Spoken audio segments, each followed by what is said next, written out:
Get on down with your bass up. Get on down. Listen to the sound. Come on.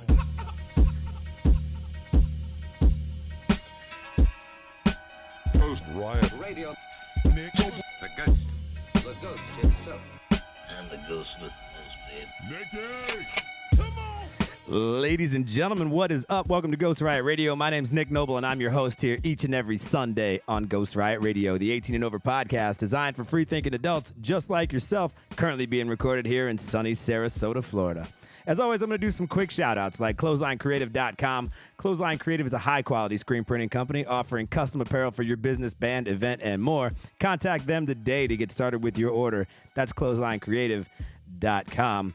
Folks, every week on Ghost Riot Radio, I invite a few special people to join me here at the Riot Bench to discuss whatever the hell we want to. This week, I'm fortunate enough to be joined by the man himself, Mr. RJ Howson. How are you, brother? Good to see you, man. Good to see you. I'm glad you made it over here. He brought with him today the lovely Christine. Christine, how are you? I'm wonderful, thank you. You are wonderful. We're all new friends here, but these kids are awesome. Glad you all could make it. Folks, as always, we want to hear from you. The phone lines are open for the entire show today, so if you have questions, comments, or you just want to hear yourself on the air, you can hit us up. It's 813-343-4798. Folks, welcome to episode number 26. Bravo. Bravo. I always got to pat myself on the back. We just hit our 6-month mark a couple weeks ago, so it's a very new show, but we're keeping things together. Folks at home, if you're just tuning into Ghost Riot Radio for the first time, during each episode, I try to feature a new musical artist of the week. If you or your band want to be featured on an upcoming episode, you can email me at info@ghostriotradio.com or ghostriotradio@gmail.com. Send me your 3 best tracks with a bio of yourself or your band and any contact info you want me to air, and I'll do my best to get you on the next available episode. Folks, this week, we're talking to Mr. RJ Howson. Firebranded in the Chicago blues circuit, roots rocker and bluesman RJ Howson picked up his skillful guitar chops, performing and sharing the stage with blues icons and fellow musicians. RJ continues to be steeped in the Southern stews since moving to Florida with openers for Butch Trucks and the Freight Train brand, Dickie Betts and the Great Southern, the Atlanta Rhythm Section, and a host of legendary musicians. They all have really long names, so I just stumble my way through those. Having played music since he was a child, RJ played everything from Chicago blues to funk, soul, rock, gospel, country, salsa, and world music. He says, quote, "My goal is to use music to show that the roots of all people are the same and to play it forward while paying tribute to the past and my mentors," unquote. Folks, make sure that you head over to facebook.com/RJ Howson and smash that like button to keep up with everything that's happening with him. In the meantime, this is RJ Howson with a track called Make a Joyful Sound.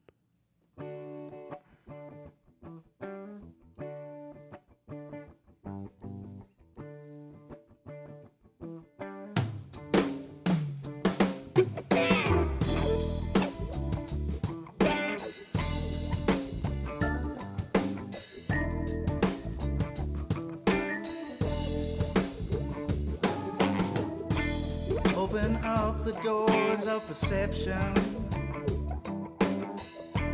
Leave behind the ways of greed.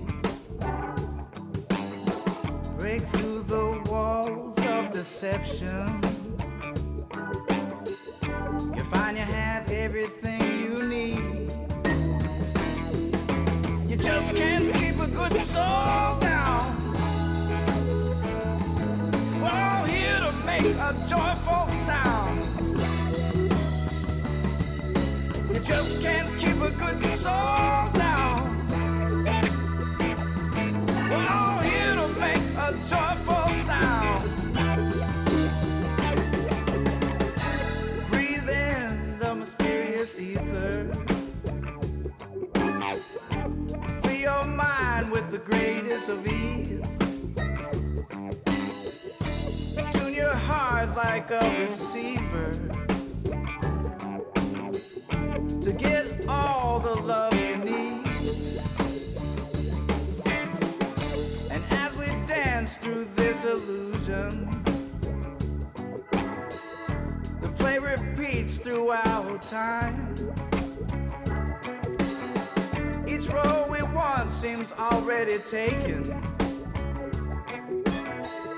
until we let the truth align. You just can't keep a good soul down. We're all here to make a joyful sound.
so damn good.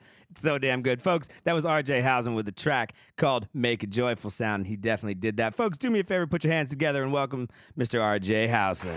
Yeah! You get stadium applause, sir.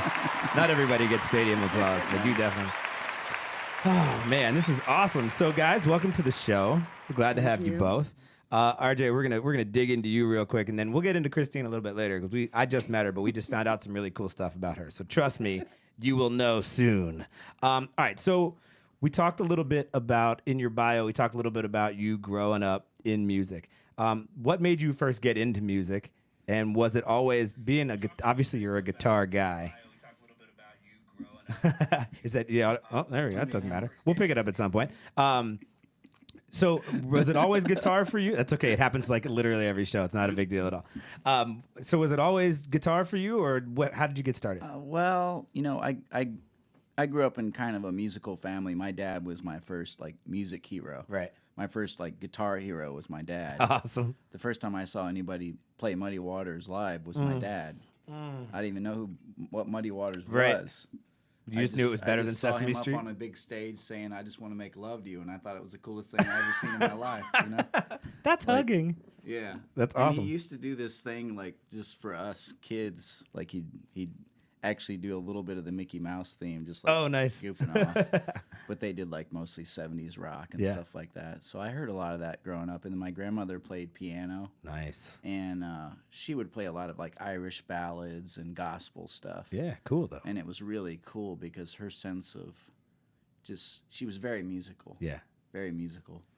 And other musicians in the family too, all kind of different music, Good for you.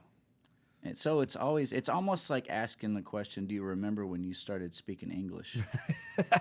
Or whatever your primary language is. Right, when you first remember speaking, period, right. Yeah, so music was, and as far as the instruments go, we had all the instruments around the house growing up. That's so awesome.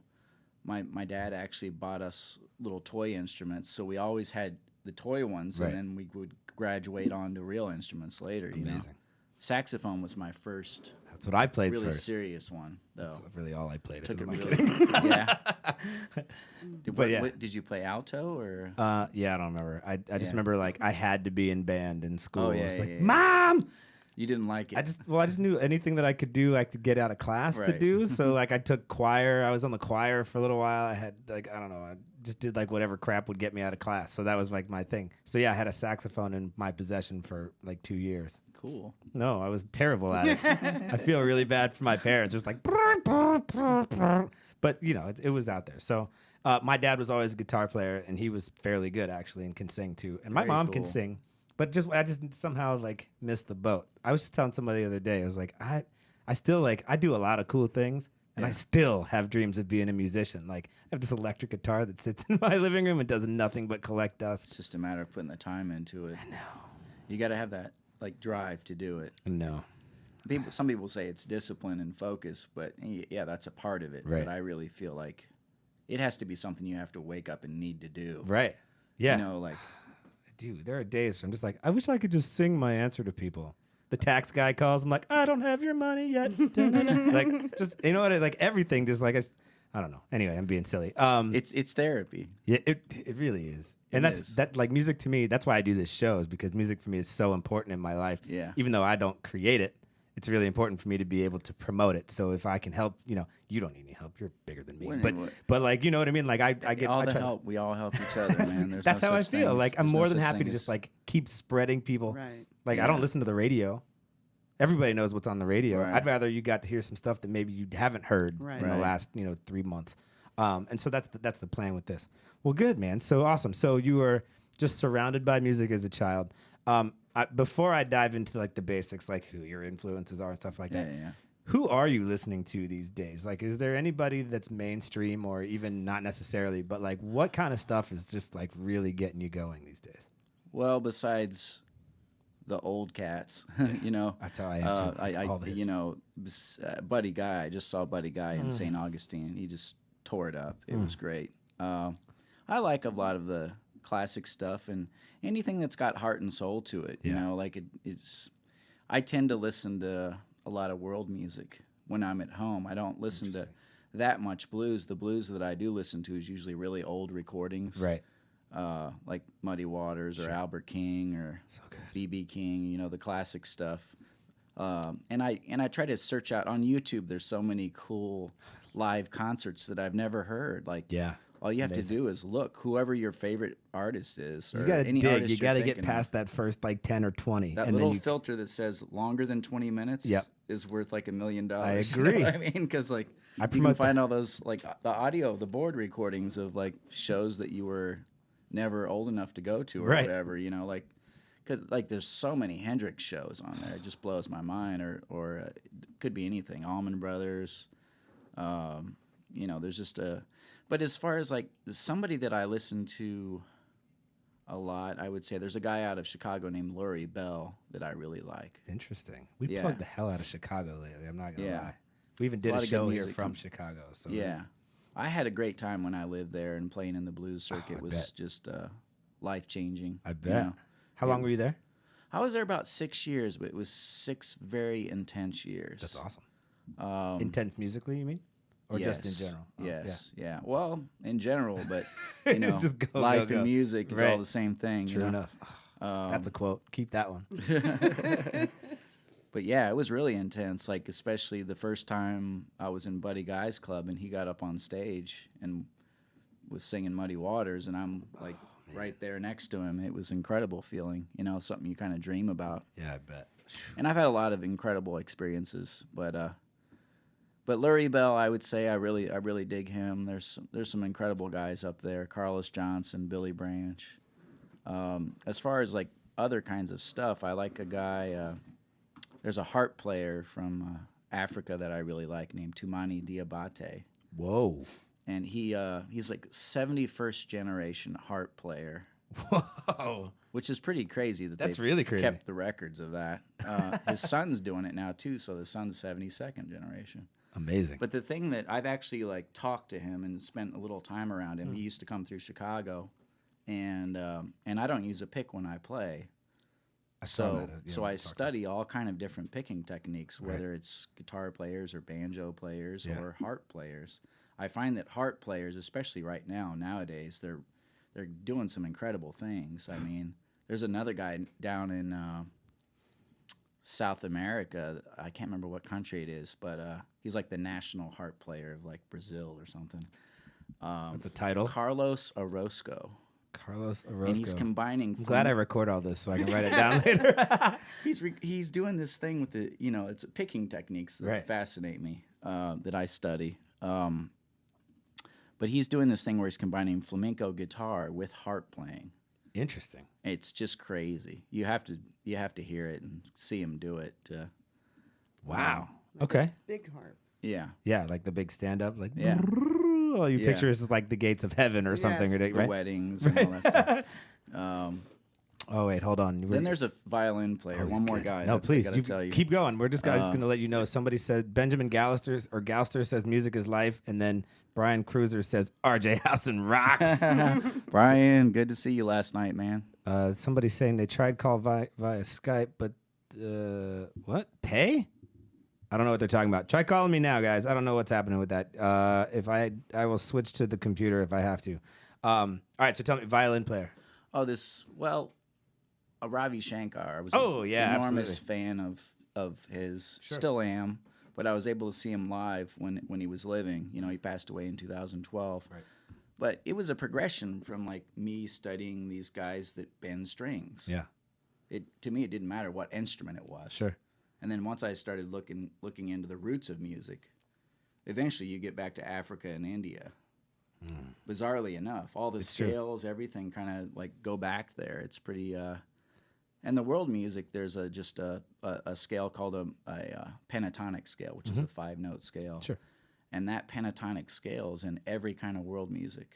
It's one of the oldest scales there is. It's like the international language. Yeah, it's really interesting. And in India, this fiddle player, he was a student of Ravi Shankar's.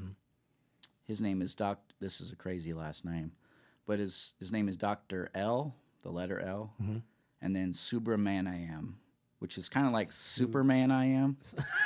Okay, that's an easy way to remember. It's Subra. Subra Manayam. Oh, Super He's Man just, I am. Okay. He's just phenomenal. Like he's combining Western classical music with traditional Indian music Crazy. and jazz. He's blending it all together. And his tone is incredible. Really? To me. He's got almost, like as a guitar player, a lot of guitar players, you can go with these like really aggressive sounds. Sure.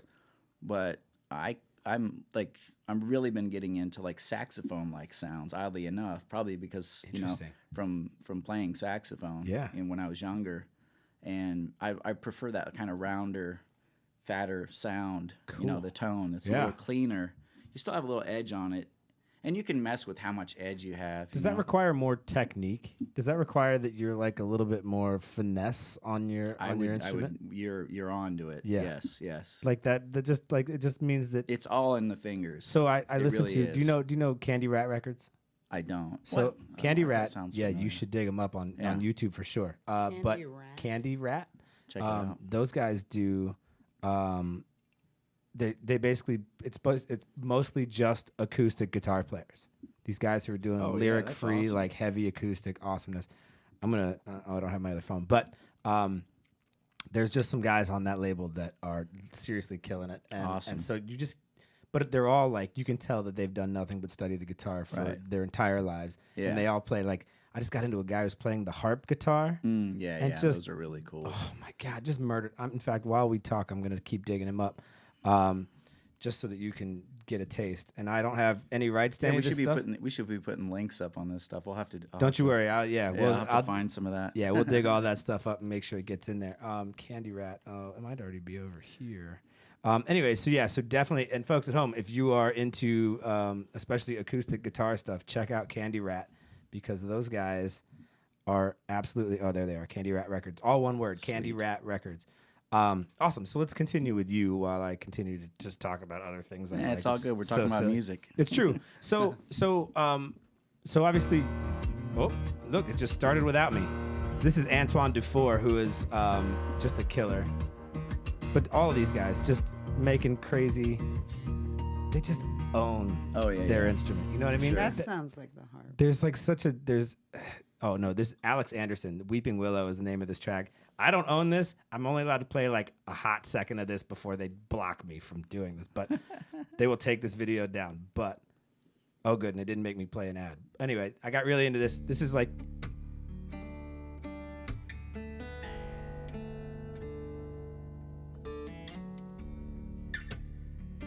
thing is crazy looking. Yeah. Like all right, that's all I can give you right now. Sorry, 4 seconds. That's the end. That might even be too much. I'm going to have to cut it out. The interesting thing, when I sit around the house, I never play electric. No, I only play acoustic, and there's a whole nother side to my playing, really, that people don't hear, because I don't really present it that often live. When's that album coming? That's what I want. I've been thinking about it. I've been writing acoustic, hybrid tunes. Yeah. Because they're a blend of a lot of styles. Sure. I've been writing that stuff for years. I've never put out an album of it. But I feel like more musicians it's very write personal. No matter what song it is, they write on their acoustics, because you don't have to plug it in anywhere. You can take it everywhere. That's where you get that moment. Yeah. You're usually sitting there with a nice acoustic, just kind of like in your mode, right? Just like feeling it, and it happens, and then you either transfer that to electric or decide it needs to stay acoustic. Yeah. I don't know shit, but that's what I think. It feels like. I record a lot in my phone. What do you mean? You just pick it up and hit record? Well, yeah, I use the voice memo thing on my iPhone, and genius. And then all that gets dumped into iTunes. Yeah. And then in iTunes, I categorize it based on, giving away his trade secrets. Yeah. Well, it's no different than somebody using the notes section. Totally. Because I use the notes section for lyrics. Yep. And I guess they have apps for songwriting and stuff. They do, but do you need it to be more complicated? Like, unless you need it to organize things for you, then you can just, like, you've already got your system. It's kind of working the way I do it. So. Yeah, that's awesome.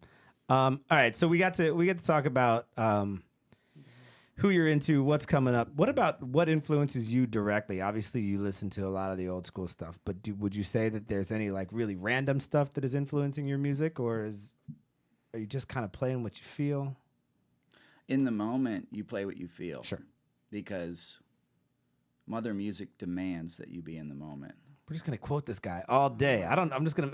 if you don't humble your spirit to her, you're not gonna get it. The magic won't come. This is like this is why. So I practiced guitar for years and never got really good. You have to like elevate into like that spiritual side of music in order to. Yeah, it gets metaphysical. Listen, every musician I've ever met is that exact same way. Like they just like talk to their You instruments must and like become crazy. one with the instrument. Right. It's more like than yes, air grasshopper.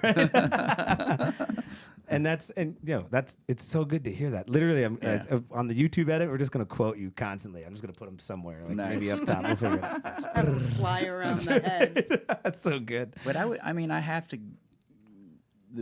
There's been some guys since I've moved to Florida that have been huge. Yeah. That I never thought I would. I wasn't thinking about it when I moved here. Yeah. You know, I had an opportunity to live down here for 3 months for free, and that's how I ended up moving here. Free's my favorite number. Well, it was a kind of work related, but it all worked out real nice, you know. And I met a lot of people within a short amount of time, and a lot of those people, there were some blues people, I mean, definitely, but I was running into a lot of 70s rockers and Southern rockers that were still around and still playing and still doing things. And the Toller brothers, they were part of the Allman Brothers, Danny Toller and Frankie Toller. Incredible guys that both have passed away now. There was a guy named Rhino Reinhardt that was the guitar player for Iron Butterfly. And they got a DeVito, Is baby. he any relation to Django Reinhardt? Or is No, but that's another pretty heavy cat, of course. He's heavy as hell, yeah. It's interesting you bring that name up because that's Dickie Betts, one of his favorites. Yeah, well, who can blame him? And Dickie's been an enormous influence on me. And I wouldn't just say Dickie, the whole group of musicians that it permeates out from him, whether it's Barry Dwayne Oakley, the son of the original bass player for the Allman Brothers, who I'm going to be playing with later tonight. Tonight? At the Hoosier. We're gonna plug that again too, but go ahead and tell them where it's at. Yeah, it's at a place called the Hoosier in Osprey, Florida, and it starts. We start showing up around 4:20, and the music usually starts. Subliminal hit. Yeah, Nicely the done. music starts usually around 5 and goes till 9, or roughly. Those are good hours. We're kind of like musician hours. I like those hours. Yeah, it's better than the late night shows. It makes it easier on a Sunday for people. Yeah. And the idea of that really, I think, originally came out of just talking about how the Allman Brothers used to do these free jams in the park. Could you imagine? On Sundays, and we were like, wow, that'd be kind of cool to do that somewhere. Agreed. And we were thinking about it in a park. We had talked about that. I remember that. But this place became available, and they were willing to pay us, so we were like, let's go there. Oh, my gosh. So I got to let you know right now, we currently have more live viewers on this episode than I've had in 4 episodes at least, so congratulations to you. Nicely done. Let's make sure we involve these people. Barbara Casella says, Ravi Shankar, OMG. Blast from the past. See y'all later at the Hoosier. Thanks, Barbara. We appreciate that. Denise Adele says, love it. Would love to hear you do that side, RH. I'm assuming she means the acoustic. Stuff, yeah. Yeah, who can? I'm right there with you. I'm dead on. And actually, of all those people, I only know you and my boy Grant. Everybody else is here for you. So, folks, thank you. We appreciate you keeping up with this guy. He's fantastic. Joe Morningstar just popped up. He says, woo, RJ. What's up, Joe? Unless it's who with extra O's. Who RJ? Who RJ? It could be. You never know. He's Joe might be part owl. Could be interesting.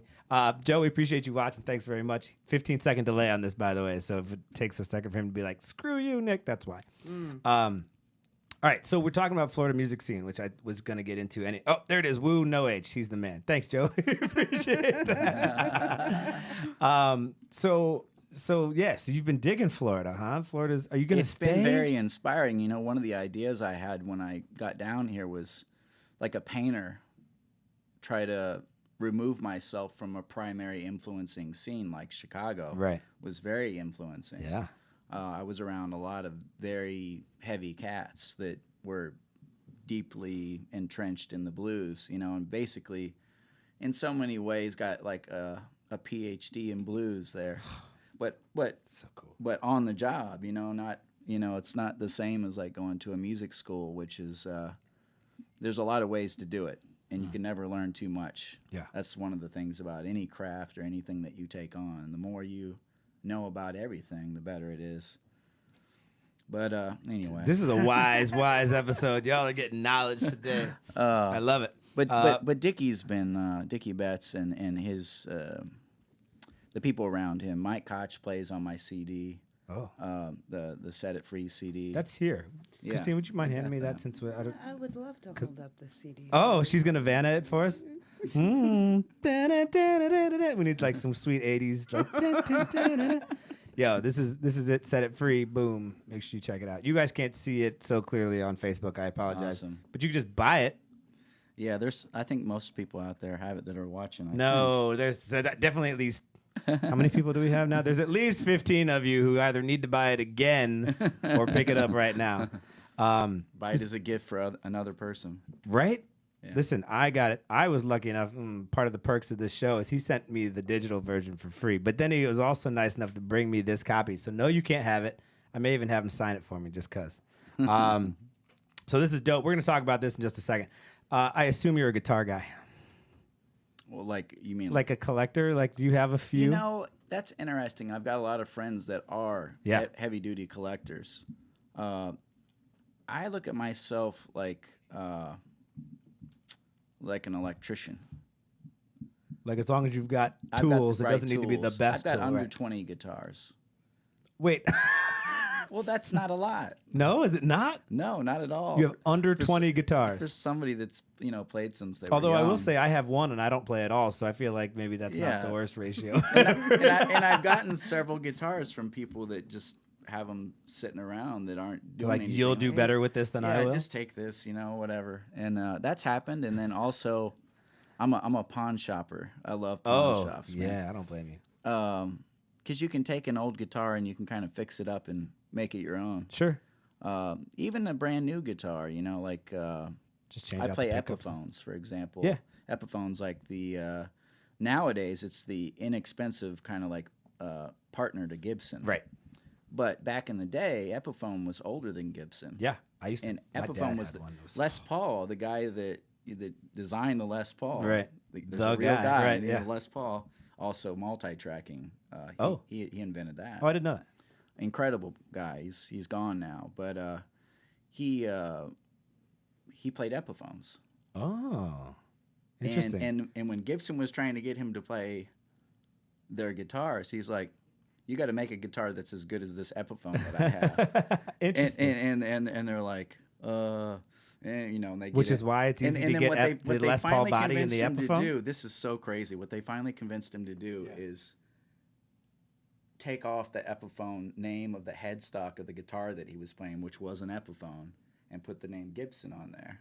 Really? And I'm talking about the 40s or 50s. I was gonna say that's way before. This is that before, shit would this not is fly. before, this is before the Gibson Les Paul was invented.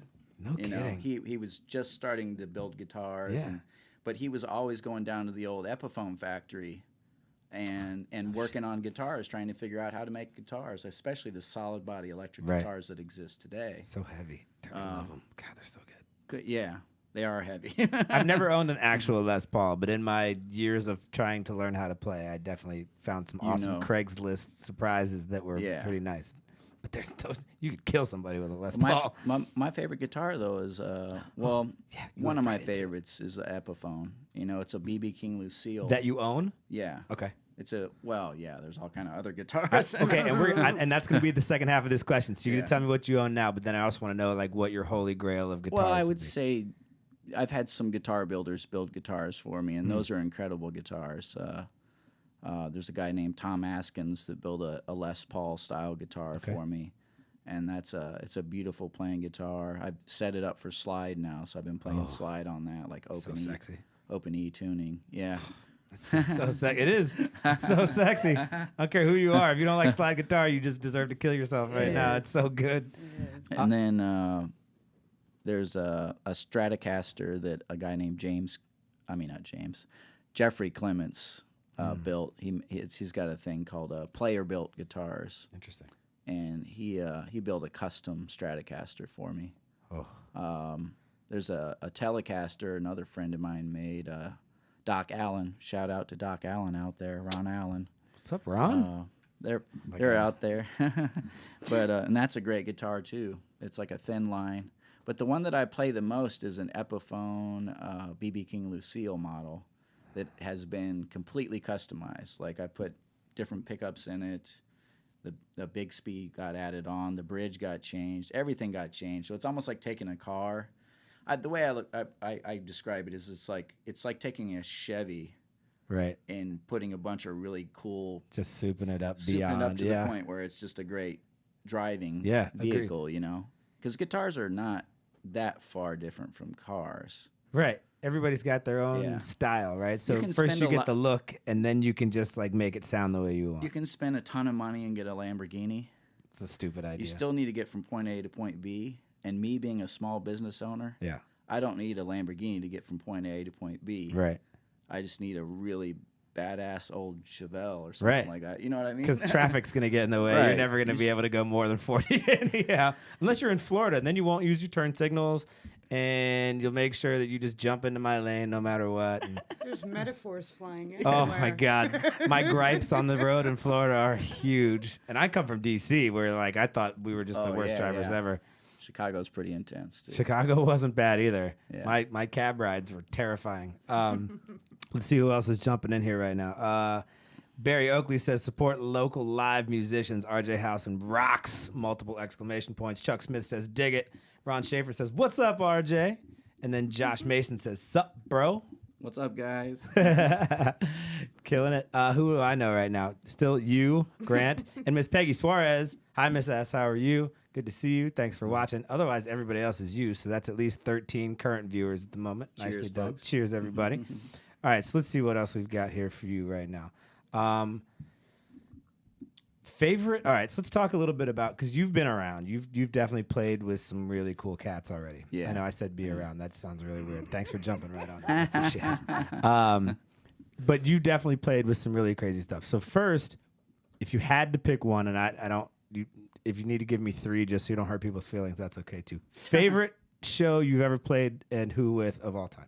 Oh, wow. That's really tough. That's tough. That's why you can do three. If you want to do top three, then you don't have to, then in no specific order, you be like, these are like the three I thought of first. There's so many that come to my mind. I mean, one of the first things that comes to my mind was, like, I would say being on stage with Buddy Guy and playing with him was huge. That's amazing. Another time is, I would say, I've jammed with Dickie Betts multiple times, and that's just been incredible. Cool. And then I would say, like, with my own kind of like unit of guys, I did Giving Hunger the Blues. We headlined that, and there was 20 bands and 3 stages at the Van Wezel. Yeah. And really? Peter Anderson, shout out to Peter Anderson, Giving Hunger the Blues. Crazy.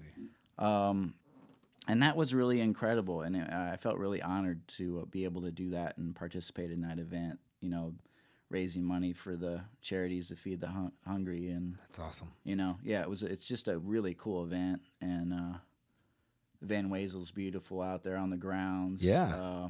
I have never been to anything that big at the Weasel. Everybody calls it is the Weasel, but I call it the Weasel because I think it's funnier. But yeah, I've never seen anything that big there, which is cool. Yeah, it was really cool. I'm actually sort of impressed that Sarasota got their shit together on that one. Right. Yeah, it's a real. I mean, for years it was on Hillview, and it was a cool event over there. Yeah.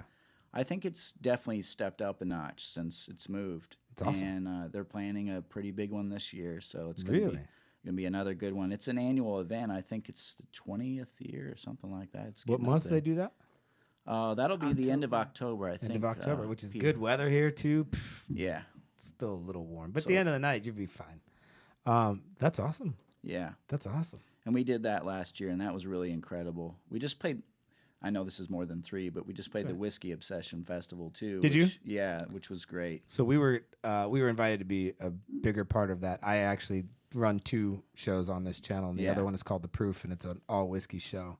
Well, I've recently been talked out of that, by the way. So we may not be limiting ourselves, although we'll be heavily favoring whiskey. I've now been asked if I would be willing to branch out a little bit more. So we may just be like broad spirits in general. But anyway, so we got invited. Not a bad idea with all the brew pubs around and breweries. Yeah, and things. on this show specifically, we go to brew pubs all the time. I'm at J-Dubs. We've done like 6 shows from J-Dubs already. Sweet. So so I love those guys for sure. But yeah, we were supposed to be a part of that, and then I got super sick. I caught whatever that deathly stomach thing was going around. Oh man, I went to it was bad. Anyway, so yeah, it was gnarly, but it's cool that a lot of like your favorite stuff that's happening right now has been here local and not like, oh, I played this crazy show in Kentucky or something cool. I think the nature of things and really your mind as an artist, you can't be too far in the past. Right. Those things are going to bubble up when they need to. But if you stay in the moment and you stay present, then that's where the magic is. If you get too far in the future, you're kind of screwed up too, because then you get too anxious or worried or whatever it is. And it's the same way about the past. So like music, it's a good teacher of teaching you just how to live. I love this guy. He's like so well thought out. This is great. All right. So I think we should probably take a break. We can come right back to you and talk. But because I could do more questions. But I want to get into you a little bit. I don't know why I phrase things so it's a weird way. Talk a little bit more about Christine as well. That's right. Oh, well, in that case, good night, everybody. But I do have a copy of Set It Free in my hand. And so I want to talk real quick about this album specifically because we're playing everything that I'm playing today is off of this album, first of all. Right? Sweet. I tracked you down on Spotify. And I know that we're going to play I Got Mud. Yeah. And the Spotify version of I Got Mud is a little bit... You should play that version. Oh, yeah. We're definitely playing this version. We're definitely playing this version. I don't know how that other one got on there. It's an old one. It's an old one. Yeah. And it's like a lot of... It's like got some very heavier... aggressive. Like, yeah. I don't hate it. I like it. I like it a lot. So, well, I like them both. We're going to play them both. So tell me about this album because not only are you obviously playing on this album, but you're also... Oh, look at this. Hold on one second. Call. I do got a call. This never happens. Caller, you're on the air. Tell us your name and where you're calling from. My name is Five, and I'm calling from Arlington, Virginia. Oh, my God. Johnny Five, what is up, sir? I'm hanging out with my brother right here, which is also your brother. Which brother is that? Hello, Nick. This is Steve. Oh, my God. These are my boys from back in Virginia. What's up, guys? What are you doing today? We're just watching you on our device. Please tell me you're like having a drink and watching me on your phone right now. That's what we're doing right now. That's so awesome. Get ready to have your balls blown off. We're gonna play another track by RJ Howson here in just a second. Johnny is a guitar player. Johnny's a musician. Awesome. He's awesome. Johnny, are you still playing, man? Have you been picking that shit up lately? Every once in a while, you know. Attaboy. We just wanted to call and say we love you. Oh. And you look really cute today with that top on. Thanks, guys. I'm going right to the beach. I got a beach party like right after this show, so that's why I'm only half dressed today. But I appreciate you saying so. All right, well, say hi, Keith. Hey, Nick. What's up, buddy? I love this. Very rarely does anybody call, so when they do, I'm like, yeah! That's us. It's your brothers, baby. It's so good. So good. I just had some... We look forward to hearing. All right, good, man. Yeah, keep it up. I'll talk to you all soon. Have a good day, guys. Bye. Peace. So funny. Folks, again, if you want to call in, if you're watching this show right now, you can give us a call. It's 813-343-4798. I know Madison and Sarah tried to call on the first couple of minutes of this show, but they tried to call from France. I don't know what the rules are, guys. So that's probably why you had to pay. Since we're talking about people watching right now, let's see who else. Oh, man. So we left at Josh Mason. So let's see. Helene Godra. Oh, my Lord. I don't even know if I'm saying her name right. Anyway, she says, hope to see you before I go back to Quebec City, bro. Helene? Oh. There's a lot of accent marks. It could be just Helen, but Godro. I'm going to screw your name up. So anyway, you can read that. She says, what's up? Hopes to see you before she goes back to Quebec. Barry Oakley says, every show we've played together. LOL. Love you, brother. Love I'm you assuming too, that's Barry. favorites, right? Yeah. Steve Scott, long way from playing live on a back bar. Steve Scott and I occasionally used to do this gig. I won't say where, but there was a very small stage that could fit basically one or two people on it behind the bar, inside of the bar. So like the servers are in front of you, right? And then there's the bar, and the stage is behind. Like whoa! So you're playing inside of the bar. That's weird, And but kind of there's cool. certain places like that. Yeah. I've played a couple, but this one was really strange because you were up higher. Your feet were basically right about chest level. That's really high. So you're looking. You're down, like you're looking. You're like down a on stripper everybody. at that point. Yeah. All they needed was a pole. Right. But Oh. but still we, should've but we put- had a really good view of the bar. Yeah. We could sit up there, and It's kind of cool. there's usually gorgeous women everywhere. With, Yeah, that's a downside, huh? You know, That's awesome. low cut dresses Oh, on. And oh, got it. We're looking from top. It was trucker view. Yeah, trucker Those view, right. part of the reason those guys drive. We used to just sit up there and laugh. It was a good gig. That's awesome. Let's see who else. John says, great interview. Hope to see you before I'll be back. Also another person going back to Quebec City. So I'm assuming those two are affiliated. They might be. Barbara Casella says, tell all these people listening they need to come to the Hoosier to hear RJ live today. I assume Barbara works there. No. No, she just promo? There's a lot of fans. For That's that. rad. Good for you, Barbara. It's that Sunday thing I was telling you about. She did say the Yeah, most incredible music anywhere around, bar none. Well, that's a good thing. That is a good thing. I love it. He's humble. All right, so real quick, because we're going to take a break, but I want you to talk to me about this album. Not only are you the creator of this album, but you mastered and all kind, like everything about this.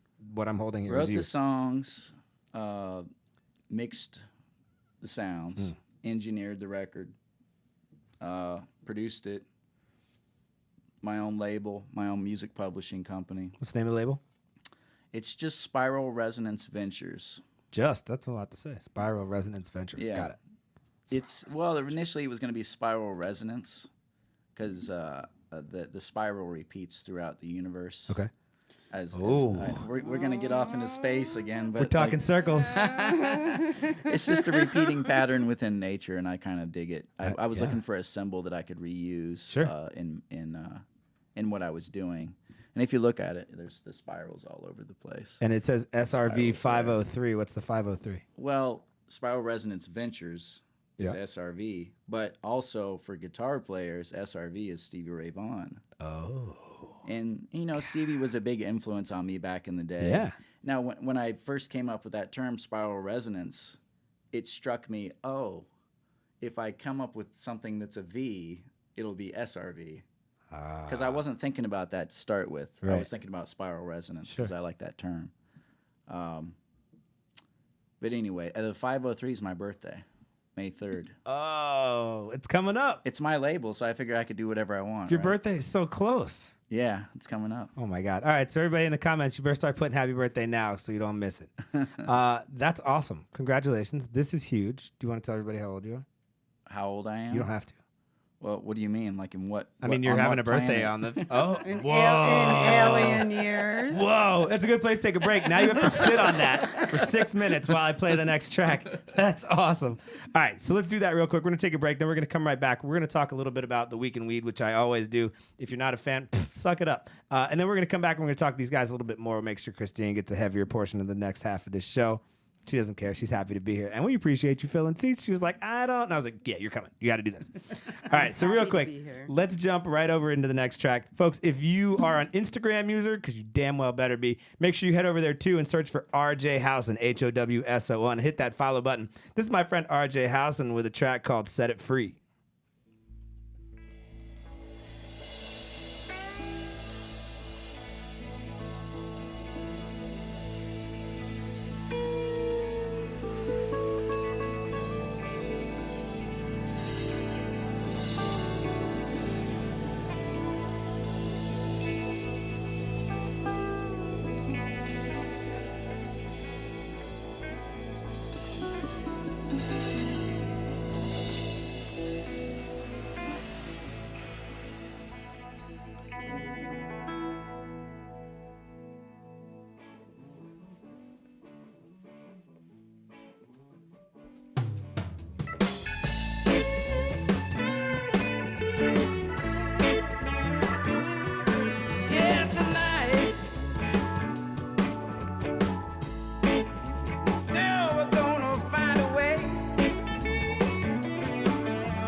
just to get to you.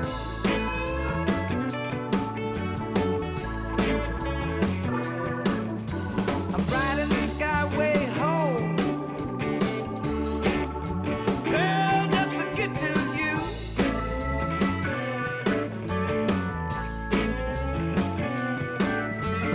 All the love in this world, don't you know it's waiting inside of you? Yeah, inside of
Yo. So, yeah, I agree. So good. Folks, that was RJ Howson with the track called Set It Free. If you go to soundcloud.com/Ghost Riot Radio, I know that I played the 2 songs that we're going to play, different versions, but there's 2 tracks on there still that they can find there. But what you should do, where can they find, other than buying the album directly from you, where else can they find it? Well, there's two songs that stream from my online EPK, which is EPK's electronic press kit. Yeah. But it's, in so many ways, it's basically a website. Right. That's what you sent me to, right? That you sent me that. Okay. And you can just Google RJ Howson EPK is the easiest way to find that. You can literally just Google RJ Howson, because I did it just to see what else I could find, and he's the only one, and he's the top 12 searches easily. So go check it out. Let's see. Hold on. More people. A lot of work to get that there, I tell you what. It's good for you, though. It's awesome that it happened. Who else we got right now? RJ's commenting back. Heidi Bilstein. I'm sorry. I'm going to fuck up everybody's names. Just know that right now. She says, aloha, buddy. Rick Thomas says, happy birthday, RJ. Rock on. Thank you. Let's see. Holly Hill says, hi there from Doc and Holly in Bellier. Probably Bel Air. Is it Bel Air? Or is it just Bel no Air, spec? Florida. Yeah. But is it all one word? Florida. Confusing my normal English brain. She says, love you and Christine. That's awesome. She says, sounding great, my friend. Thank you. John Scalziti. That's a good name. Peggy Suarez says, great tune. She's an old friend of mine back in the D.C. area. So Sweet. Glad you like that. That's awesome. Tim Dodge says, hey, bro. What's up, Tam? There you go. Awesome. So I told these guys earlier, this show is very pro-cannabis. And so I do a section here called The Week in Weed. So since there's 18 of you watching right now, I'm not going to offend any of you, but I'm going to let you know that I'm going to jump into that section before we get back to these guys real quick. And before I do that, I always feel slightly obligated to put up this disclaimer prior to doing this section. Ghost Riot Radio is my show and mine alone. The comments and opinions made by me or this show do not necessarily reflect the opinions of my guests or any business, company, or organization that is mentioned on this show. Please, please, please do not hold my guests accountable for my comments. Thank you for being open-minded. # don't be a dick. So, folks, we're going to jump right into it.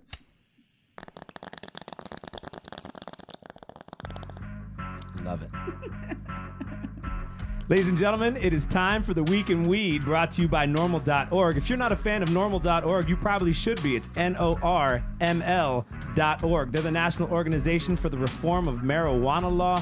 Go check them out right now, especially if you're trying to figure out whether or not you qualify for things like compassionate care in your community. You want to find out what the legalization... Oh, we all went hard on this. We went glasses up. I love it. We're getting into it. I like it. I'm all about it. So if you want to find out whether or not you are doing the right thing or what the laws are in your community, go check them out right now. We're going to dive right in. And it turns out that we're going to start in Canada once again, because Canada's doing something that we aren't doing, which is so damn disappointing. The Liberal Party members introduced legislation late last week to legalize and regulate the possession, use, and sale of cannabis by those of age 18 or older. Canada, good for you, by the way. The legislation follows through on a 2015 campaign pledge by the party, which has promised to regulate the marijuana market by mid-2018, and they are doing that literally right now. It's so good. The proposed measures establish a legal framework for the commercial production and retail sale of herbal cannabis, germinating seeds, immature plants, and cannabis-infused oil. Under the plan, those over the age of 18 may obtain up to 30 grams of cannabis at one time. Yes, that's awesome. Or home cultivate up to 4 plants for non-commercial use. Shout out to Justin Trudeau. Right? All the ladies love that guy, too. They're just like, the measures also grant various regulatory power to individual provinces and expands police powers to target and prosecute driving under the influence, including the use of oral fluid detection technology. I didn't even know that was a thing. Sounds dirty. And the imposition of per se thresholds for the presence of THC in your blood. All right, you can go read the rest of that right now. But the truth is that if enacted, Canada would become only the second country ever to regulate the nationwide production and distribution of cannabis. And I will soon be a resident there if that goes down. That's not true. Literally, the entire world's going to try to move there all at the same time. They'll be like, hey, literally, hey, but they're not going to. All right, so let's come back to the states. In Salem, Oregon, Governor Kate Brown signed legislation into law this week limiting the ability of government officials to obtain data identifying customers who purchase marijuana at state-licensed retail facilities.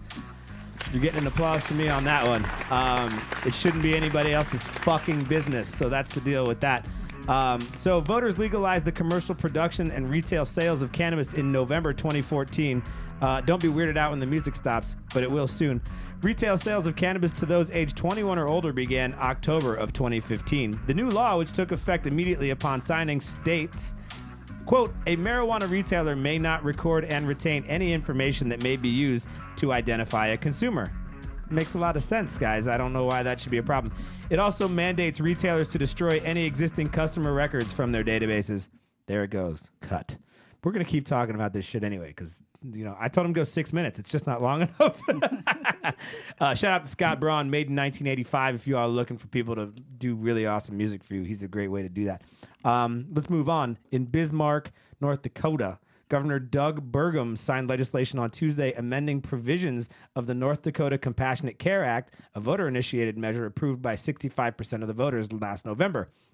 The Senate Bill 2344 makes several significant changes to the law. Specifically, it removes provisions permitting patients the option to home cultivate their own cannabis if they do not reside within proximity to an operating dispensary. What? Okay, so it removes the provisions. So, all right, good. It allows for the establishment of no more than 2 state-licensed cannabis producers and 8 total dispensaries. Sounds like they're putting limits on shit. I don't think I like this. The law permits qualified patients to possess and inhale herbal forms of cannabis. Allows to inhale. Is that the stupidest shit you've ever heard in your life? We legally allow you to inhale. Fuck yourself. You may breathe. Right. Suck it is exactly what I have to say to you right now. Otherwise, patients must obtain cannabis-based medicines via tinctures, capsules, patches, or topical formulations. Good luck. What kills me about all of this stuff is that, like, we talk about this stuff because, like, we're trying to promote positive, movement for this cannabis movement. But the truth is, like, come get it. Like, really, honestly, you've never stopped me ever at any point in my life with your laws from me ever consuming cannabis, whether I'm inhaling it or eating it or any of that other stuff. Come get me. Like, really, honestly, come get me. At this point, like, you're just writing a bunch of shit because nobody cares. We're still going to do it. We're still going to grow it. Good luck. The government is currently still trying to find ways to monetize the entire thing, Monsanto it somehow so that, Monsanto owns the rights to every pot seed ever known to man. But until they can do that, they won't do it. Like, don't worry. As soon as we can convince that Trump guy that there's some way to really make way more money, he'll be like, his small hands will wave hello, and then that'll... I offended, like, we're about to lose, like, 14 viewers right now. So sorry, I go on my rants occasionally. Let's continue. Nashville, Tennessee, Governor Bill Haslam signed legislation last week repealing municipal statutes in Memphis and Nashville that reduced local penalties for marijuana possession offenders. Thank God. House Bill 173 nullifies both cities' decriminalization ordinances and preempts any other city from enacting similar reforms. I think this is good stuff. City council members in Nashville and Memphis both passed ordinances last fall providing local law enforcement the discretion to cite and fine minor marijuana possession offenders in lieu of making an arrest and filing criminal charges. All right, you get minor applause for that. Tennessee. That's like the base, right? I was going to say that's kind of... He's been there once, at least. Under Tennessee law, the possession of any amount of cannabis is classified as a criminal misdemeanor, punishable by up to 1 year in jail and a criminal record. If you don't see that that's fucking crazy, then there's something wrong with you, and you probably shouldn't watch this show, because I'm going to talk about it every fucking week. So just get used to that. Let's see. Let's move on. We got one more. Madison, Wisconsin, Governor Scott Walker signed legislation this week amending the state's 2014 cannabidiol, or CBD, exemption law. We'll step sideways real quick. You all know THC. It's the fun part of the plant. CBD is the other compound that is made with that plant, grown naturally, not made, but literally grown naturally in that plant. In fact, if you ever have a bad trip for some reason, you smoke too much weed and you get a little Like those. Do you ever hear the cops that called the guy? There's like You a can cop. smoke too much weed. Yeah, apparently people love this guy. So there was like a cop and his wife decided to like get high and they smoked too much and they called and like they're like, I'm dying. So CBD is the other compound in. Yeah, I get that. I get a little weird too sometimes. CBD would cut that out completely, and it's made by the same plant. So it's not only the answer but the cure, which is it's brilliant. It's the best plant ever. So CBD will literally, if you like smoke a bowl of CBD oil or tincture or crystals, it will actually balance out your high. You know about the Charlotte's Web? Charlotte's Web. Yeah. Right. High CBD High CBD, strain exactly. for the little girl with epilepsy in Colorado. Cuts It was out a huge seizures deal. almost completely. Yeah. Yeah. CBD is the medicinal form. Although they think that when it comes to cancer cells, that it's actually THC that's really giving them the getting on it. punch. But CBD is equally beneficial. We're fucking up by not pushing this forward and doing more research on it. I got it. All right. So let me finish this, and then I'm a sidebar. I'm gonna tell you. I told these guys earlier I got super sick. We do research every day. It's just not being documented. Damn government don't need to know that shit. So true. All right, so hold on, wait. I want to read this because it's CBD and nobody understands what this is. Under the new law, patients may possess non-psychoactive CBD, which, by the way, they did make a Schedule 1 drug because it comes from the same plant they can't control. So they made it Schedule 1, even though it's non-psychoactive. Products for any medical condition, as long as the use of the products is recommended by a physician. That's legitimate. Why not, right? You probably shouldn't take anything unless your doctor tells you to. I already hate myself for saying that. To me, the whole argument's crazy because, like, this is a plant we're talking about. I totally agree. You know, totally are you going to agree. tell people not to grow tomatoes? So people say stuff like, well, cocaine comes from a plant, but you have to manufacture that product. You can't It's just a like pretty you can't just intensive you can't process. just pick it and then just snort it. Like that's not a thing. So it has to be like broken down and all this other shit. There's like a process. You have to like manipulate it. Cannabis is natural. You just pick it off the plant like you would a fucking raspberry and then enjoy it. And that's the way that it should be. Let's see. Hold on. I just want to double check. You know it's all about money. No, actually, we've increased in viewers. So everybody who's hanging out right now is really paying attention. And for that, I appreciate you all. That's actually, I lose a few people on this section every once in a while. So we appreciate you all sticking around for that.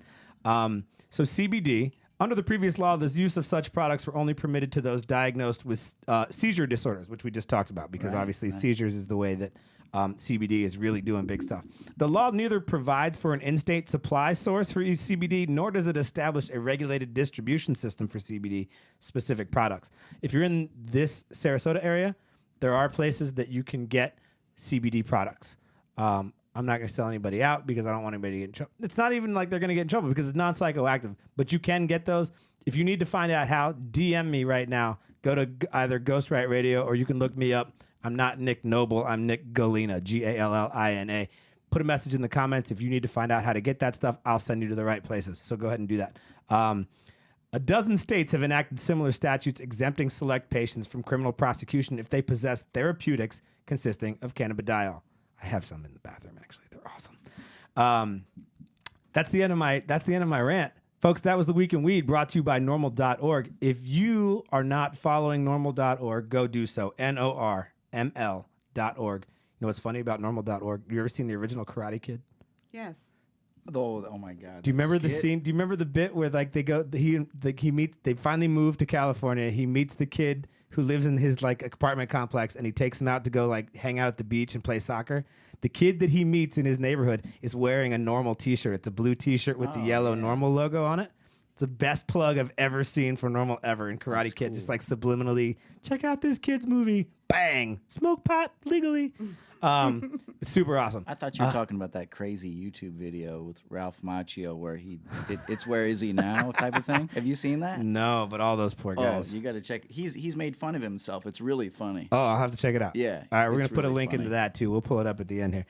Folks, also, I like to plug a couple extra people. Because we're in Florida, make sure that you check out docmj.com, DOCMJ.com. DocMJ.com is how you can find out right now whether or not you qualify for compassionate care in the state of Florida. DOCMJ.com. gettin.com. Just go on the website, fill in a little bit of information. They can't share your information. It's not a federally watched site. You can literally put yourself on there. They call you back. Actually, they text you back, which is real weird, but it's 2017, so get used to it. And then they get you started on the path to, they'll do like an online interview if you have the option to do so. You can just do like a quick Skype call or like a FaceTime call. They ask you a couple of questions. Because they have to be your physician, quote unquote, for 3 months in order to legally be able to write you prescriptions for the stuff, by the way the law is set up. You gotta have, it takes a little while to get the process started, but they eventually will get you started if you have a condition that qualifies you for compassionate care. So if you didn't know, now you know, docmj.com. The other thing you can do, and this is just kind of silly, but I like to talk about these guys anyway. If you're looking to find other people in your area who share the same views as you on the subject of cannabis, you can download an app called Hi There. It's HIGHTHERE. Hi There calls himself a social app for cannabis consumers and aficionados alike. It's a little bit like Tinder for potheads. But it's awesome, and I'm on there not for relationship purposes, but just to hang out and say what's up. If you decide to download the app, you can look me up. The profile's under Nick Noble, KNOWBLE. Do us all a favor and be careful with what you decide to say on that site. The federal government is still not convinced about cannabis, and I don't want anybody to get in trouble, so stop asking me if I want to buy/sell you weed. It's not going to happen through an app ever. I'm good. Thank you very much. All right, gang, don't forget, the phone line is open here, and we want to hear from you. If you want to ask us questions, you want to talk about RJ Howson, you want to talk to Christine, you just want to hear yourself on the air, we're down with that. Hit us up. It's 813-343-4798. All right. So you know what? Today we were going to do, we were going to talk about, I had this whole idea. We were going to talk about whether or not TV rots your brain. I was calling it Netflix and overkill instead of chill. Netflix and overkill. Oh. Right. Because I feel like we're kind of like really wrapped into, like, do you all even watch TV anymore? I watch Netflix. Netflix, right? Yeah. But do you like, No. is there even a reason to have a cable box anymore? I lived in a place for 6 years where there was no TV. Which sounds beautiful. And that doesn't mean I wasn't watching videos on YouTube and Totally, stuff like right, that. all the time. But I found I was a lot more productive, especially being a musician. Instead of waking up and... Oh, wait, I'm sorry. I'm going to interrupt Yeah. you real quick. Caller, you're on the air. Thanks for calling Ghost Riot Radio. Tell us your name and where you're calling from. I am RJ Howson's cousin in Ohio. What's up, man? What's your name, sir? This is Jeff and Pam, man. Hey, good to meet you. How are you? I'm terrific, bud. Fantastic. So what can we do? I got some inside information on Oh, you. no. What are you about to tell somebody? Oh, no. He knows stuff. Watch out now. You know, he's not really a white man. Well, I could have told you. Damn! Fish stories. There ain't no white man Fish who plays guitar stories. like that, son. Yeah, I don't know. Does your cousin know that? That's weird. Y'all got issues. Y'all got issues, man. Y'all got Yeah, it's true, but it's funny, so that's what really matters. All right, cuz, so where were you coming with that? What is we took it a totally different direction, so tell us where you're going. Because ain't no white boy can play a guitar like that. I don't know. I disagree. I feel like he's killing it anyway. We've blurred those lines already, I think. RJ's a perfect example of how that doesn't, like, it's the same. I mean, I don't even know where to go with that. Yeah. I think what he's trying to say, there ain't That's no color. what Ted Nugent always said. He said, I'm not a white man, I'm a black man, because ain't no white guy can play a guitar like that. Oh, Ted. Wow. So, That's amazing. same class, but Right, I agree. I'll tell you what, he's we've been real proud of him. He has went after his dreams, and he had the sack to do it. And that says a Christine was lot to saying. me just right. But I mean, he's a world-class musician. So Oh, man. Love you, cuz. hey, love you back, man. That's fantastic. Love you back. That's fantastic. That's good to hear. Let me ask you: Are you a musician yourself? Do you play a little bit? I play a little bit. Oh, I play boy. a little bit, playing church worship bands and stuff like that. There we go. Awesome. That's good to hear. It is. It's really like you're a musical family, the whole team, huh? Yeah. I there's love a that. lot.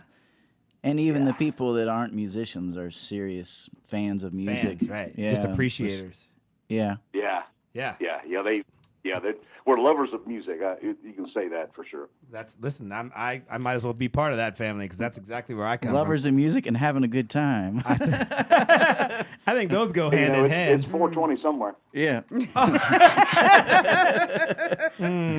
You just made this show even better. I appreciate it. That's so good. Hey, listen, brother. Thank you so much for giving us a call. Was there anything else you wanted to say? That's it. Y'all have fun. You're the man. right. Thanks for calling. Take care of yourself. Love you guys. Okay, you too. Bye. Take care. That's awesome. That's awesome. That's the kind of stuff that I want to hear more of. Please make sure that if you have something to say, even if it's just like you just want to call and blow this dude's head up, feel free to do so. It's 813-343-4798. It's a toll-free call. I don't make any money doing this shit. I just want to hear from you. That's all really good stuff for me. Pamela Kimbrell says, love watching you. It's so cool. That's a smiley with the sunglasses on. Tim Dodge says, fire it up. And Gary Ferguson says, sup, guys, which is awesome. Dude, you've got quite a following. I'm not going to lie. This is great. It looks like it's only 16 people, but wait till we get to the numbers at the end. You can be like, holy shit, people like me. No, not that we didn't know. This dude's a bad thing. We literally, we put this together like 3 days ago. Yeah. I put out a little Facebook thing. I was like, I don't know what I'm going to do. Let's do it.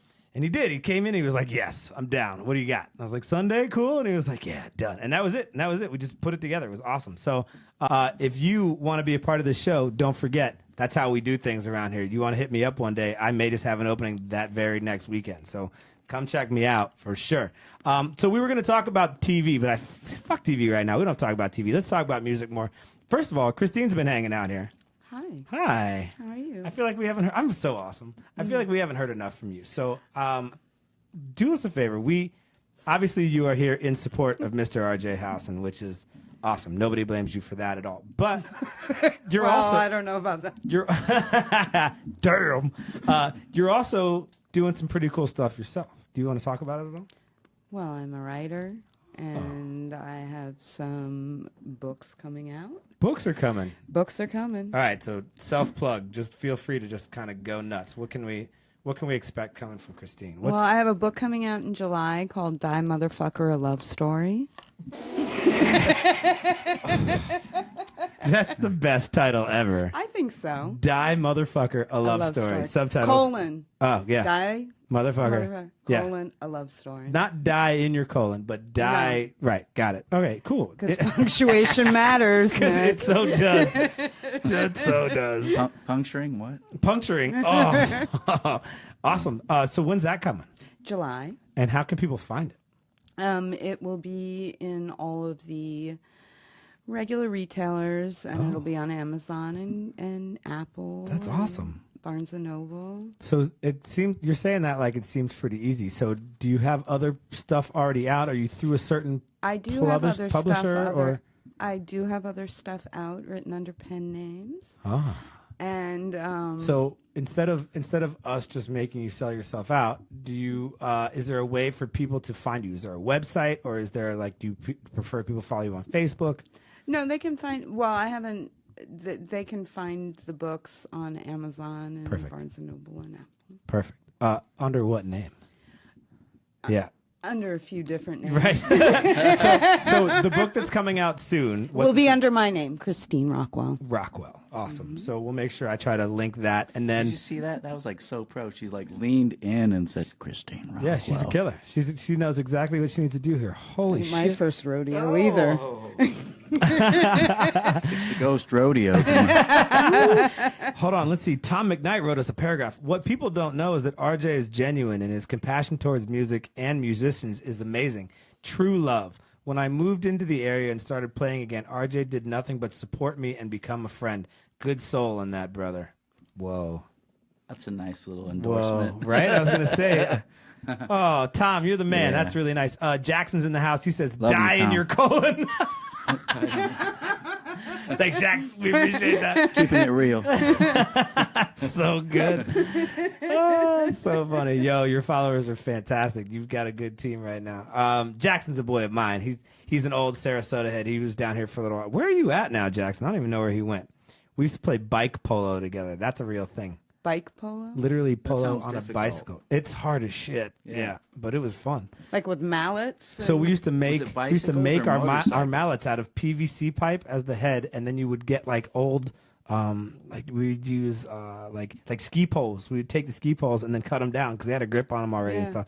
And then you would just like mount this thing to the end of it, and you just use like a hard plastic ball and stay on your bicycle. And most of these kids rode single speed because you could have more control. And you just whip around to like a tennis court, basically, or like a basketball court, like something like that size. It was hard. You're in Raleigh now. He's in Raleigh, so that's rad. Yeah, so it's a really cool. It's a sport, like it's a thing. Like you can find an organization. Like if you just search bike polo in any town, anywhere, some group Is that of kids. kind of like frisbee golf, like that fringe? I feel like frisbee golf sounds less cool, but I'm not knocking you if you're a big fan of frisbee golf. No, but it's like that kind of. But yeah, it's just like a type side sport thing. Right, exactly. Like it's just like one of those things that people are doing, but it hasn't really taken off yet. But I don't know, Jackson. You could tell us this for sure. I would say that frisbee. I mean, there are definitely national organizations for the game. Although I don't know, there's frisbee golf organizations too. Yeah. So it's like we're just waiting for X Games to pick that shit up. Is what's happening. Not that I play anymore. He probably plays all the time. He's awesome.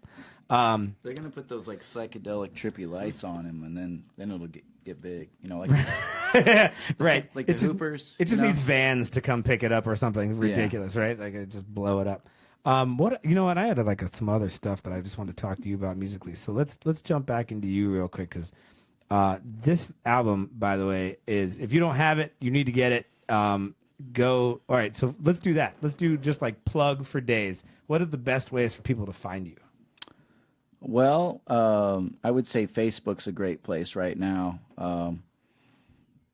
And the EPK, we talked about that earlier. What's that? Do you have that address? Do you know, what is that? How do people get to that? It's the easiest way to find it, other than me blabbering off the long. Just Google. Is just Google RJ Howson. He's right. It's really like the second search that comes up when you Google RJ Howson. HOWSON. And I plan on having the CD online for sale soon.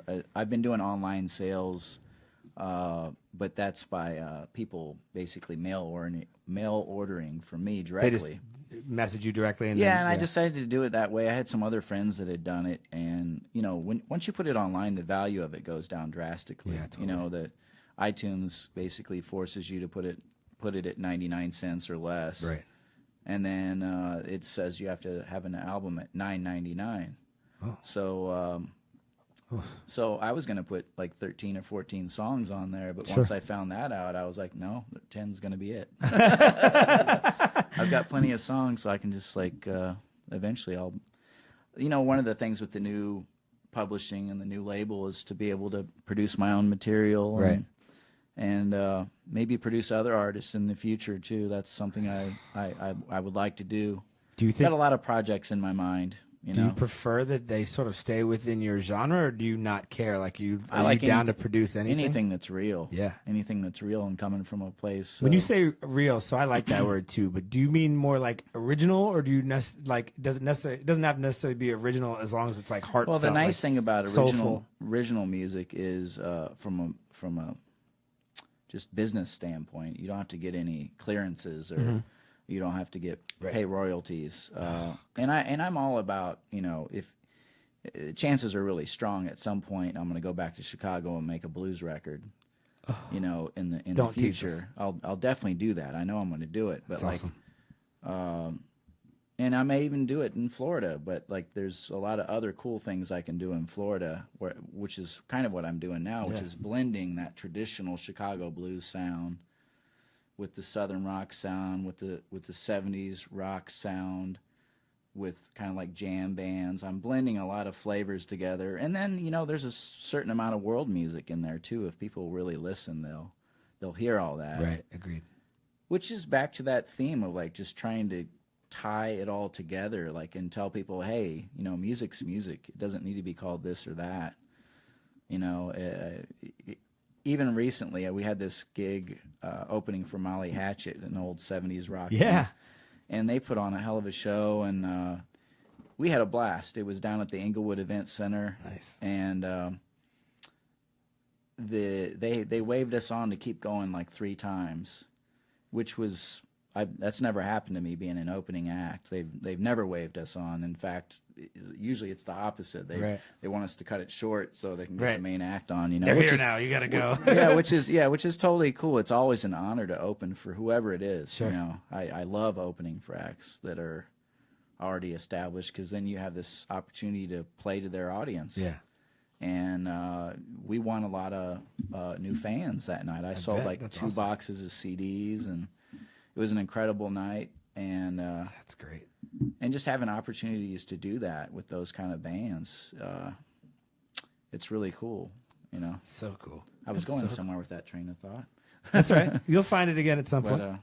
Christine, when so since as being part of the fan club, but also your own person, we don't want to just pigeonhole you. She's definitely her own person. Right.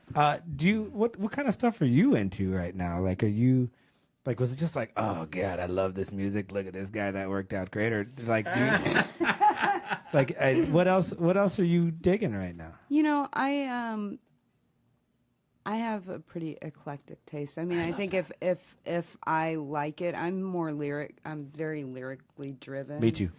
And so I like, of course, him. Mm-hmm. And, That had to happen on camera, folks. well, Sorry, yeah. we'll skip past that part now. and also, if I can just kind of riff off of what Tom McKnight said, Sure. he's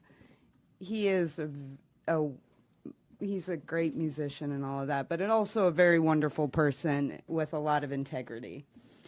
And that, to me, is the coolest thing about him. That's It's true. You're allowed to make out on camera. Feel free. Yeah. So I listen. I think that's great. But what about what else? Like, if we got in your car right now, what would we be listening to? If you got in my car right now, you'd not. I have a '91 Honda with. I didn't say I'd be wowed by you. I just meant You wouldn't be listening to anything in my car. No, but Neither one of our radios work in our car. But I like, like. what about like top of your playlist on something, or Do you know I write playlists for everything that when I'm writing? Yeah. Like different. So I make up like Yeah, sure. playlists, and like my playlist for what I was writing last is some Allman Brothers, some Cypress Hill, wow, Tribe Called Quest, yes, Far Side. Oh, And then they were just in D.C. for the Smoke Fest too. God, I missed it. And then Joe Cocker.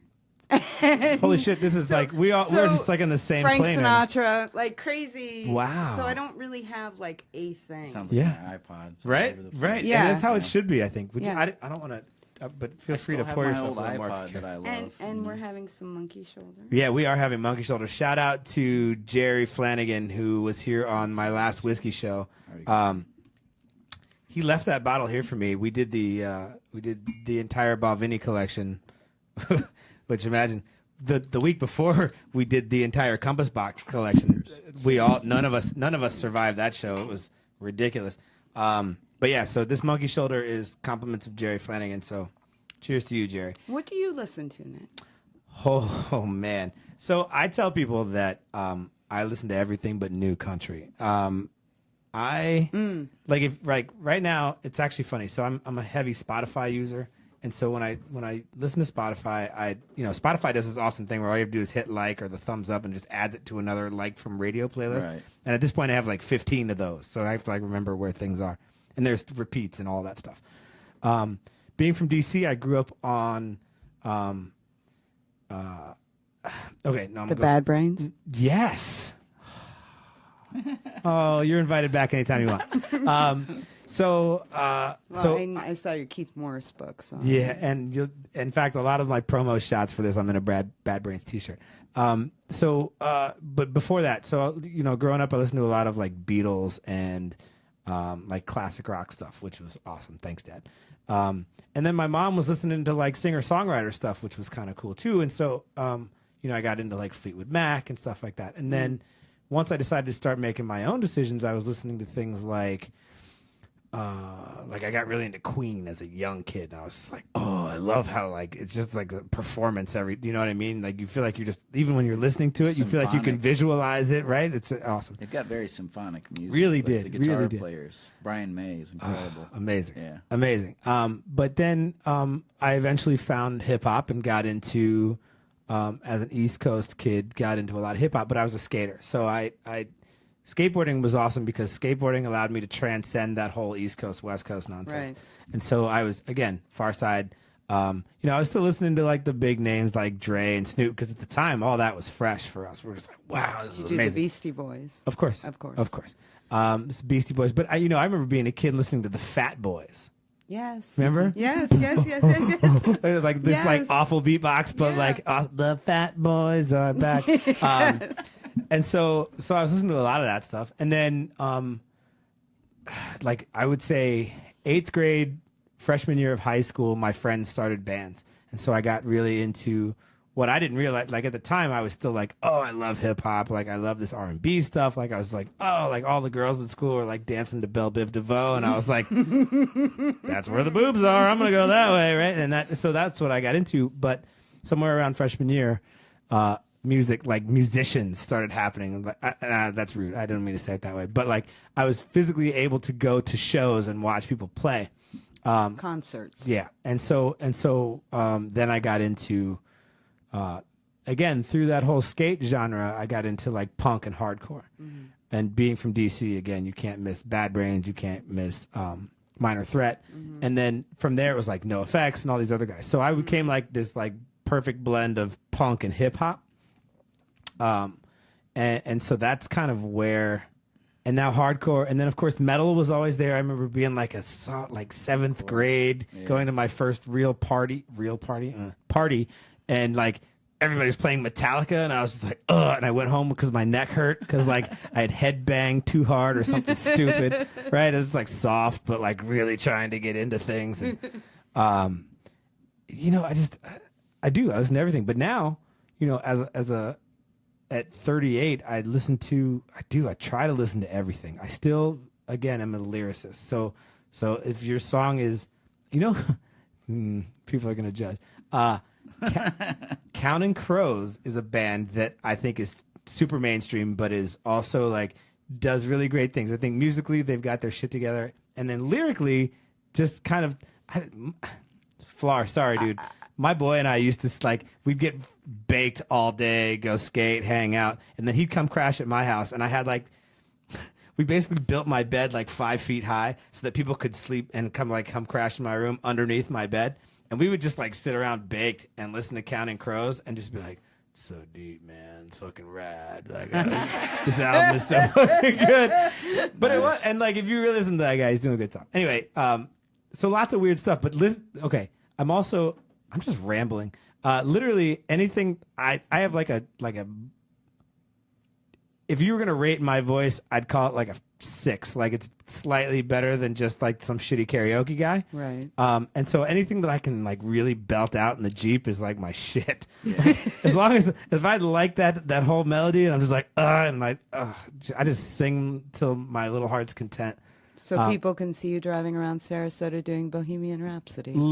Easily. Yeah. Easily. Well, in fact, I'm going to be curious if my CD works for you in that way. Did you see the plug? I almost started singing. I got yeah. Cool. Very cool. I wanted people to hear it and not me, so I was like, all right, well, back that was up. Actually, believe it or not, that was actually this little behind the scenes goal that I had with that album. I had a really clear sonic vision of what I wanted it to sound like overall. And one of the stipulations was in my mind was I wanted it to be fun to drive to. Yeah. Listen, sounds like a weird goal. No, it doesn't. I think that's huge. I think that that's definitely every time I get in the car, I go to my playlist because I know that those are go-tos. Yeah. And sometimes I catch myself like, dude, you're getting stale. You got to stop and go find that other thing again. And so I do. Luckily, I have that wherewithal to be like, all right, you got to go do that. But you're absolutely right. I think, hold on. Jackson says Disorderlies. Yeah, you're absolutely right. Disorderlies is a great place to be. So we're just dropping band names right now. Can you ask Christine for a snippet about her book? Title is great. Also, her dress is fabulous. Oh, well, thank you very much. All right, so we'll cut this conversation. No, Y'all know. Let's go back to you. You don't want to talk about the book? All right. So you're going to have to wait until when's the drop date on that? July 31st. July 31st. So, Jackson, you got to wait till July 31st to find out about the book. Again, the title was Die Motherfucker, A Love Story. So fucking good. Wait a minute. Who's that book dedicated to? It's dedicated to RJ Howson. I'm like, wait a minute. That title sounds like I'm going to get killed. It's a love story about two people who hop trains and solve a mystery. Oh. That's what. Oh, my God. Okay. So, all right. We're going to talk. We're going to bring you back just before the book drops. Okay. We'll talk a little bit more about the book. That would be great. I think that'd be fun. Pam Kimbrell says RJ Howson Set It Free CD is amazing. He's such a talented musician, and the songs on his CD are above and beyond. So much love and soul put into it. Dude, you're getting blown up right now. If you don't leave here with that hat not fitting anymore, I'm going to be really upset. I'm going to have to walk behind right? the car. Like, will you hold this for me? Steven says, I don't know how to pronounce your last name. Stephen L says, bottoms up, RJ, playing some tunes in the garage and enjoying this show. Cheers. Stephen, thank you. We appreciate that, but it's his fault, not mine. So thank you very much. I appreciate it. Love you, Steven. Rad. So, oh, gosh. All right, so here's what we're going to do. I think it's already 3:48, and you've got a show to go do, right? Yeah. We should probably get you there, soonish. So we should probably wrap it up now. One more time, let's go back to doing just plug. Anything else you feel like you need to say, A, and then B, just tell everybody the best ways to find you. Both of you, go. Well, today I'm playing down at the Hoosier with Barry Dwayne Oakley and the family down there. It's a Sunday tradition. Been going on for a few years now, and really found it out of a love for a lot of different kinds of music. Everything from blues to Allman Brothers to you can go on, naming stuff. Awesome. Awesome. And it's a different lineup every week. Barry puts it together. This week there's going to be 2 members from Dickie Betts and Great Southern, Mike Koch on keys and Pedro Arevalo on slide, and it'll be rounded out with a cast of musicians. But so that's every Sunday. And I'm there this Sunday. I'm not always there, but, there's always a good group of guys there. And then other than that, I would say just go to coming up Tuesday at Aces up in Bradenton, I'll be there with Pedro Arevalo. We'll be doing a thing there Tuesday night from like 8 to 11. Nice. Is that right? No. Yes. 7 to 11. Where's that again? Aces in Bradenton. On Cortez Aces Road. Live Music. We might be coming up. Yeah. Tuesday night. Tuesday I think night. it's a good idea. Yeah, it's a fun. Have you ever been there? No, Oh, I'm man. lame. Oh. I'm so lame right now. Let me tell you, you got to go there. Okay. And this is why. This place is an old barn that was moved down from Tennessee in the 80s. It's called Aces? It's this crazy place, man. You go inside of it, and it really feels like an old, style club. It's all wood on the inside. And it's, Tuesday? it's At got what time? It's got a really cool sound to it. Holy shit. All Like right. 7 to 11. 7 to 11. Yeah. Aces. I'm looking up addresses for everybody right now so that you got this. Aces. 4343. Oh. Go ahead. 4343 Palmasola Boulevard, Bradenton, Boom. Florida. There you go. What about the Hoosier? I got the Hoosier right here. It's 748 South Tamiami Trail in Osprey, Florida. That's 34229. And that's Give him today. That's today. That's happening literally 5 to 420. 9. We got to get him out of here so we can get there. And if you need to call him for some reason, it's 941-966-1251. Go check him out. Christine, once again, thank you for being here. We appreciate it. Thank you for having me. Of course. But also, plug one more time this book that's coming out end of July. I have a book coming out at the end of July called Die Motherfucker Love Story. I can't wait. You just like hearing the title. And I'll be at the Hoosier Bar and Grill. I do. I like the title, but I'm also really excited about it. And Jackson's right. He was like, let's plug that a little bit. But since we don't get to know anything now, because it's coming in July, we're going to talk about it before it happens. That would be great. I think it's a good Thank idea. So I got to make sure I mark things in my calendar. Luckily, I have to watch this like 7 more times to edit it. So good. All right, RJ, I don't know how to say anything more than you're the man. Thank you so much for being a part of the show. It was fantastic. And everybody who was here to support him, thank you as well. Listen, we've got more interaction on this show than we've had in a little while. Partially my fault because I'm not putting a ton of effort into it. I got a little lazy, but this got me really excited again, so I'm really excited. I appreciate being here, by the way, man. Dude, I want you to know that. You have no idea. And anytime that you have something crazy going on, or sometimes, you know what? Sometimes it's just good to have like a cool guy. We're family now, brother. Oh, that's so awesome. I'm so excited. So yeah, so listen, anytime that you may want to be a part of the show again, sometimes you just want to come out and for sure have this experience. People just like this sometimes. Like, I just want to come out and talk shit. When does the show come out? Every Sunday. Every Sunday you film. So we do this every Sunday at 2:00, rain or shine, because I have this little studio in my house. And then it immediately goes to podcast on iTunes, Stitcher, and SoundCloud. And then I take all these cameras and edit them, and I'm kind of like 2 episodes behind, so I've got some work to do this week. But I try to get the YouTube version out within a couple of days. And so. And your YouTube channel is? YouTube.com/Ghost Riot Radio. Okay. Now you have 2 shows? 2 shows. The Proof Radio is every other Wednesday. We just did one last Wednesday. Cool. And then, so we go every other, just because I have a co-host now, but I'm trying to learn how to transfer all of that. People on that? Yeah. Just to hang out? Yeah. Yes. Count me in. Yes, that's so good. All right. Yeah, not this coming Wednesday, but the next Wednesday, I'm going to hit you up because, yeah, I'd love to have somebody. That'd be fun. We may do it right back here again, I think, because, anyway, we'll figure it out. All right, so good. I'm going to, Jackson says, great fucking show, awesome guest. You're the man, dude. Thank you for being a part of that. Thanks for sticking it out the whole time. Everybody else was like, all right, they're trailing off right now. We're getting out of here. Happens on every show. Holly Hill says, Our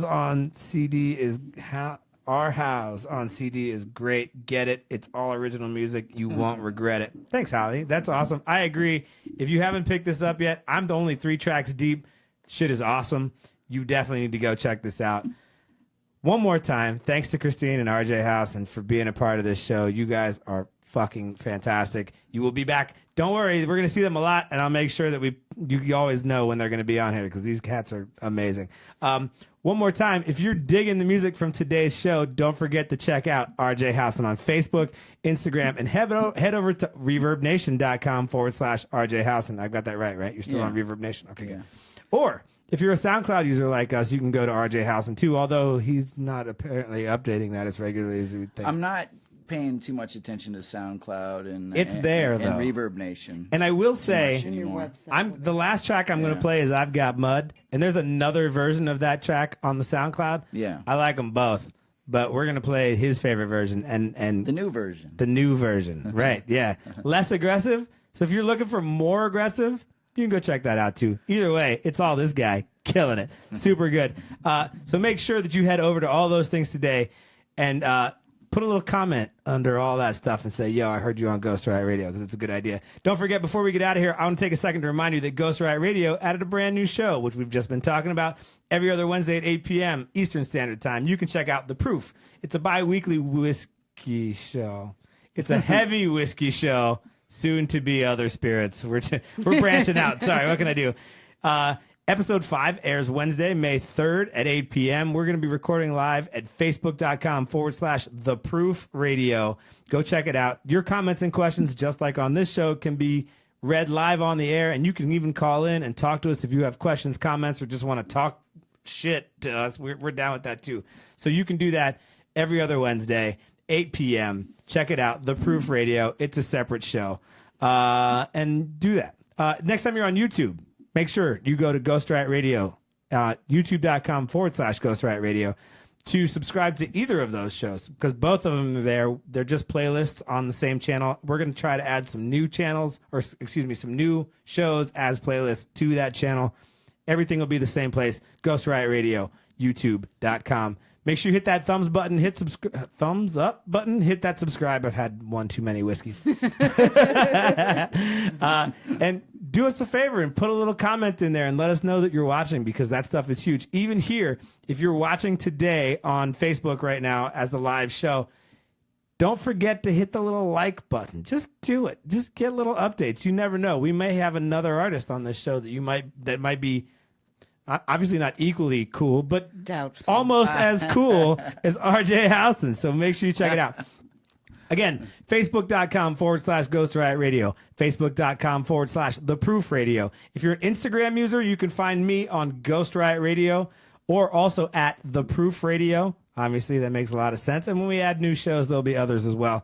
If you're a Twitter user, everything is umbrellaed under Ghost Riot Media, which is also where I make videos and all kinds of other stuff, because that's where I got all this damn equipment. Gotta use it, right? Yeah, now you know. Also, if you're a podcast head, which you probably should be because that's where life is going right now. Radio's dead. Get over it. iTunes, SoundCloud, Stitcher, and it's even on TuneIn Radio, although I'm not using them very well, at Ghost Riot Radio. So go check it out. One more time, we're going to thank RJ Howson for being a part of today's show. His final track is called I Got Mud. Thanks again for having me, man. Dude, I really you have no appreciate idea. it. You have no idea. I'm so stoked to have both of you here today. It's been awesome. Don't forget, he's available for your listening enjoyment on SoundCloud, Reverb Nation. You can check it out on his, what is that shit called? Your EPK. EPK. Sorry. Yeah. I'm learning. I'm getting there. Close. Electronic Press Kit. It's there. I'll put the links in the description below. Check it out. As always, folks, I'm Nick Noble. Thanking you for joining us for episode number 26. We'll see you next Sunday for another episode of Ghost Riot Radio. Don't forget, make your presence known, spread some love, and I'll talk to you soon. Peace. Oh, shit, I missed it. Go.